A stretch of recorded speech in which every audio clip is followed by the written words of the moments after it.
तो आज हमारे देश में अश्वनी उपाध्याय ने एक याचिका दायर की थी एक ऐसे महत्वपूर्ण मुद्दों पर जो कि बहुत जरूरी चीज है हमारे देश के लिए।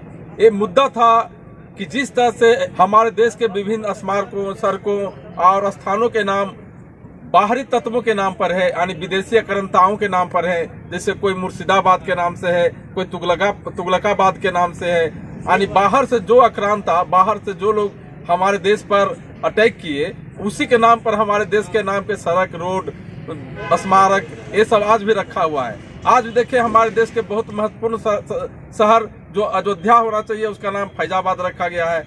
इस तरह से बहुत सारे ऐसे ऐसे जगह है जो आज भी जो पुरातन नाम था वो नहीं है। हमारे देश के लिए बहुत ही गर्व की बात नहीं है, हमारे देश के लिए बहुत ही ये नीचे सिर करने वाली बात है कि जो नाम हमारे पुरातन साहित्यों में था, पुरातन कृतियों में था, जो हमारे देश में स्थानों और जगहों के नाम ओरिजिनल था, वो नहीं है। जैसे देखिए कहीं किसी का नाम अगर था मुक्तेश्वरापुर था तो उसका नाम मुर्तजाबाद रख दिया गया, अयोध्या नाम था तो फिरोजाबाद रख दिया गया। तो इस तरह से दोस्तों जो नाम, जैसे दिल्ली का नाम होना चाहिए हस्तिनापुर तो उसको ढिल्लन के नाम पर दिल्ली रख दिया गया। तो ये सारा जो ढिल्लन था ये विदेशी लोग था। तो हमारे देश में विदेशी लोगों के नाम पर नाम क्यों रहना चाहिए, इस बात पर चर्चा करेंगे। हमारे साथ इसमें अपना बात व्यक्त करेंगे अभी पंकज जी। तो दोस्तों आज हमारे साथ इस पर विचार विमर्श करने के लिए मैं अपने साथ बुला रहा हूं पंकज जी को। तो पंकज जी आइए, आपका स्वागत है। नमस्कार भैया, नमस्कार दोस्तों।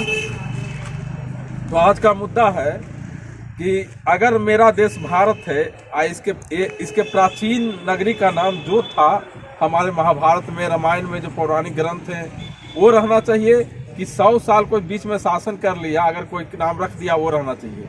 पहले ये बताइए, पहला सवाल नाम क्या रहना चाहिए? जैसे आप जो पौराणिक है वही रहना चाहिए, वो रहना चाहिए। जैसे मान लेते हैं कि आपका नाम पंकज जी है, बीच में आप अपना नाम मिस्टर एल्बर्ट कर दीजिए, तो क्या मिस्टर एल्बर्ट सब दिन रहना चाहिए कि पंकज जी रहना चाहिए? नहीं, जब तक जिसको जान रहे एल्बर्ट के नाम से जाने, लेकिन ओरिजिनल मेरे पहले जो प्रिय रह चुके हैं वो लोग मेरे को पंकज के नाम से जाने तो ठीक है ना। अब देखिए अभी हमारे सर्वोच्च न्यायालय ने यह कहकर एक जनहित याचिका को खारिज कर दिया कि बहुत सारी समस्या पीछे मत देखिए। तो पीछे कोई घाव पड़ रहा है, कोई गड्ढा खुदा है, तो क्या गड्ढा को गड्ढे रहने दें? जो खराब चीज है वो खराब ही बना रहे, इस पर आपको क्या करना है? वो ठीक होना चाहिए कि नहीं? अरे वही न्यूज़ तो वीरेंद्र भी हम भी पढ़ रहे थे, ये पढ़ करके मेरे को बहुत ज़्यादा मतलब खराब लगा कि सुप्रीम कोर्ट ऐसा फैसला कैसे दे सकता है। अब इसमें एक अश्वनी उपाध्याय जी हैं जो मतलब याचिका दायर किए थे, जिसमें कि वो पुराने शहरों का नाम बदल करके जो ओरिजिनल नाम था पहले वो डालना चाहते थे। तो सुप्रीम कोर्ट ने उसका याचिका खारिज कर दिया, वो ठीक है, लेकिन उसमें उन्होंने ये बोला सुप्रीम कोर्ट ने कि आपकी जो उंगली है वो किसी एक खास समुदाय की ओर उठ रही है। मुझे ये नहीं समझ में आया कि कैसे किसी खास समुदाय की ओर उठेगी, किस आधार पर बोल रही है। मतलब हम अपना नाम बोल रहे हैं कि मेरा नाम रख दो, तो मतलब हम किसी को ठेस पहुंचा दे रहे हैं। मतलब वो हमारे देश का चीज़ है, उसका हमारा नाम रख देना चाहिए ना, इसमें क्या परेशानी है। जैसे देखिए दोस्तों, दिल्ली का नाम पहले हस्तिनापुर था और ये बात सर्वविदित है क्योंकि महाभारत में भी ये प्रसंग उठाया गया है। महाभारत में भी ये नाम सामने आया है। हस्तिनापुर वो नाम ही दिल्ली का ओरिजिनल नाम है, लेकिन उसका नाम ढिल्लन के नाम पर दिल्ली रखा गया। एक गलत है कि सही? स्टेटमेंट उनका वकील अश्वनी उपाध्याय की जनहित याचिका में उठाए गए मुद्दों पर आपत्ति जताते हुए कहा कि आपकी उंगली एक विशेष समुदाय की ओर उठ रही है जिसे आप क्रूर कह रहे हैं। क्या आप देश में उबाल बनाए रखना चाहते हैं? इन टिप्पणियों के साथ में जस्टिस के.एम. जोसेफ और जस्टिस बी.बी. नागरत्ना की पीठ ने उनकी याचिका खारिज कर दी। अब ये बताइए कि अगर वो मांग कर दिए कि हमारा पुराना नाम पुराना रहना चाहिए, तो कहाँ से समाज में उबाल आ जाएगा? अब लास्ट में और ये बोल रहे हैं कि आप उंगली उठा रहे हैं समाज की एक वर्ग की ओर। ये साफ बोल नहीं रहा है कि मुस्लिमों की ओर उंगली उठा रहे हैं। कैसे मुस्लिम की तरफ उंगली उठेगा, आप बताइए। यहाँ मुस्लिम हिंदू की बात नहीं है। अगर हमारे देश पर आक्रमण करता कोई हिंदू ही, बाहर में हिंदू भी रहता, दूसरा देश का हिंदू आक्रमण करता, तो क्या उसको आक्रमणकारी नहीं कहते?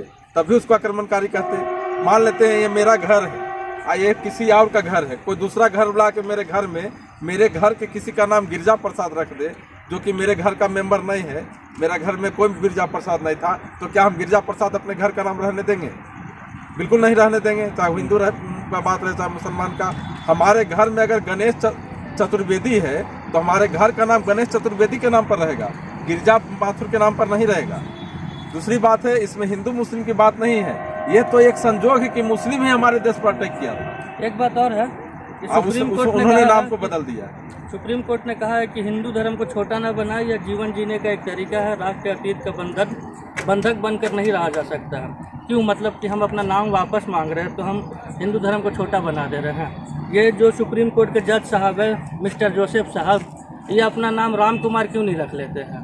हाँ, इसका नाम को बीच में राम कुमार रख देता है, क्यों रखे हैं अपना नाम? ये क्यों अपने आप को दिखा रहा है कि क्रिश्चियन नाम के नाम से ही? तो कोई अपना ओरिजिनल नाम वापस मांग रहा है तो उसको देने में क्या अर्ज है? तो दोस्तों ये हम दोनों का विचार था, तो इसी के साथ अपना विचार हम व्यक्त किए हैं एक जनहित याचिका पर सुप्रीम कोर्ट के फैसले का।